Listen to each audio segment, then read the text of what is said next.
आइए हम जन खबर चलते हैं।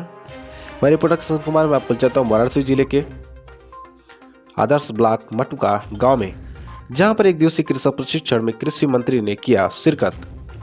आदर्श ब्लॉक के मटुका गांव में प्रदेश के मंत्री सूर्य प्रताप शाही ने किसानों को संबोधित करते हुए कहा कि गौ आधारित प्राकृतिक कृषि करने से ही किसानों की आय में बढ़ोतरी होगी और किसान आर्थिक रूप से मजबूत हो सकता है।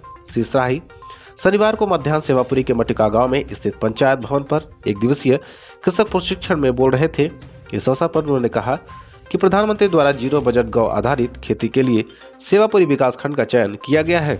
इसके लिए कृषि विभाग और लोक भारती के द्वारा ग्राम पंचायत स्तर पर प्रशिक्षण देने का कार्य हो रहा है। उन्होंने बताया किसानों की आय दोगुनी करने के लिए जीरो बजट गौ आधारित प्राकृतिक खेती सबसे अच्छी विधा है। गौमूत्र और गोबर से खेती कर उपज बढ़ाने और जहर मुक्त अनाज उपजाने के लिए किसानों का आह्वान किया। उन्होंने कहा प्रधानमंत्री को चिंता है कि किसानों की आय कैसे बढ़ाई जाए ताकि किसान आर्थिक रूप से मजबूत हो सके। पूर्व प्रधानमंत्री लाल बहादुर शास्त्री ने एक नारा दिया था, जय जवान जय किसान।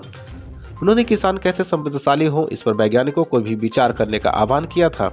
प्रदेश में 400 गांव के लोग जीरो बजट गौ आधारित खेती कर रहे हैं। हम यूरिया, एनपीके और रासायनिक खादों का प्रयोग कर बीमारियों को दावत दे रहे हैं।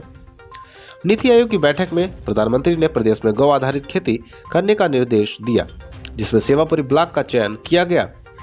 उन्होंने कहा सभी विश्वविद्यालयों, कृषि विज्ञान केंद्रों को निर्देश दिया गया है कि वे अपने केंद्रों पर गौ आधारित प्राकृतिक खेती कराएं। गौ आधारित खेती करने से जमीन की उर्वरा शक्ति भी बढ़ेगी और किसान की आय भी बढ़ेगी। इसके लिए सरकार किसानों को राहत भी दे रही है। सेवापुरी ब्लॉक में 336 किसानों को कृषि यंत्र, 74 किसानों को रोटावेटर व 260 किसानों को छिड़काव करने की भी मशीन दी गई। प्रशिक्षण के दौरान ही कृषि मंत्री ने बताया कि सरकार 75,000 करोड़ की दाल और सरसों का तेल बाहर से मंगाती है। उन्होंने किसानों से सरसों की खेती के लिए प्रेरित किया।